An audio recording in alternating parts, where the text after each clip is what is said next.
पंडित जी, एक मंत्र है, आवाहनम न जानामि विसर्जनम पूजा चैव न जानामि क्षम्यताम परमेश्वरी।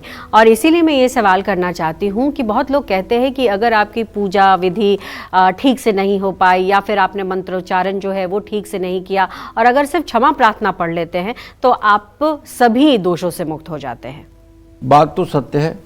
देखो, ऐसा है कि भगवती राजराजेश्वरी हैं, इनकी तरफ दृष्टि करने की सामर्थ्य तो शिव जी के अलावा और किसी में है नहीं। शिव जी के अलावा कोई पूरी आंख भर कर इनको देख भी नहीं सकता है। करोड़ों सूर्य की आभा मंडल है इनके अंदर। और ऐसे में भगवती की उपासना ब्रह्मा विष्णु महेश करते हैं और हम कलयुगी प्राणी हैं।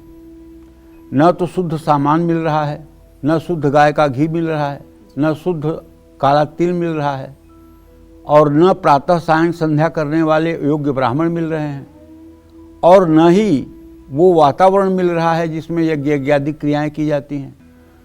तो ऐसे में हम तो यथोपचार देश काल परिस्थिति के अनुसार जैसे भी संभव है भगवती की आराधना करके और अपने मन को संतुष्ट करते हैं कि देवी भागवत में लिखा हुआ है कि अपराधो भवत्येव तनयस्य पदे पदे को परः सहते लोके केवलम मातरम बिना। हम पुत्र हैं आपके, हमसे अपराध कदम कदम पर हो रहा है, आप माँ हैं, इसीलिए आप मेरे अपराध को क्षमा करेंगी।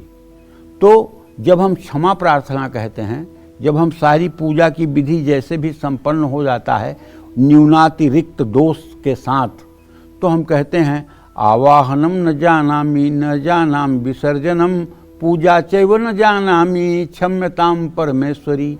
मंत्रहीनम क्रियाहीनम भक्तिहीनम सुरेश्वरी यद पूजितम मया देवी परिपूर्णम तदस्तु में।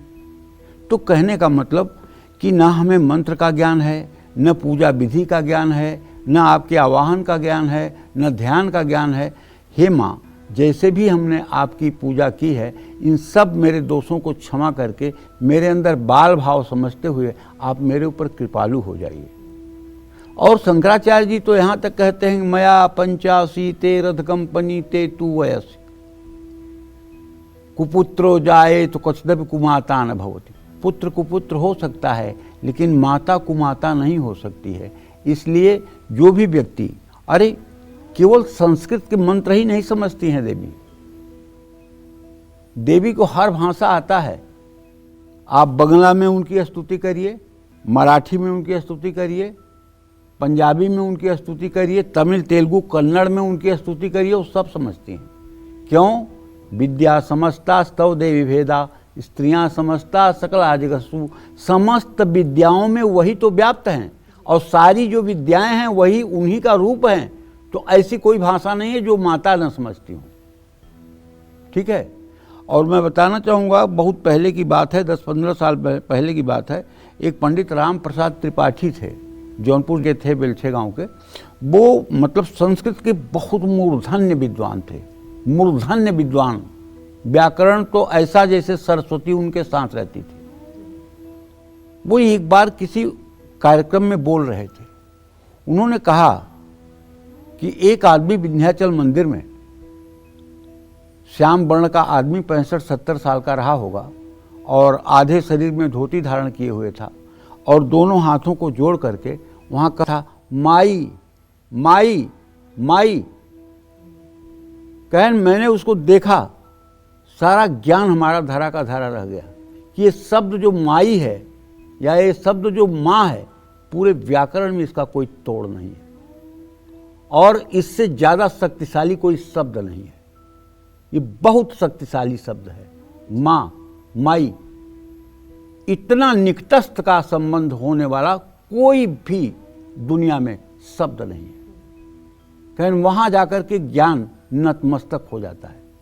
तो कहने का मतलब जहाँ व्याकरणी का व्याकरण शून्य हो जाता है वहाँ भावना की प्रधानता हो जाती है। माँ को माँ रूप में देखना। अगर माँ के चित्र के सामने पहुँचते ही, माँ के मंदिर में जाते ही आपको बरबस रुलाई हो रही है, आप रोने को मजबूर हो रहे हैं, तो आप समझ लीजिए कि माँ का कोई आपका बहुत निकट का संयोग है, बहुत निकट का संयोग है। तो क्षमा प्रार्थना तो हमें करना ही चाहिए। ये तो मतलब एक विनम्रता का भी भाव है। जिसको बहुत पूजा पाठ करना आता हो, जिसको बहुत नियम आता हो, उसे भी क्षमा प्रार्थना करनी चाहिए।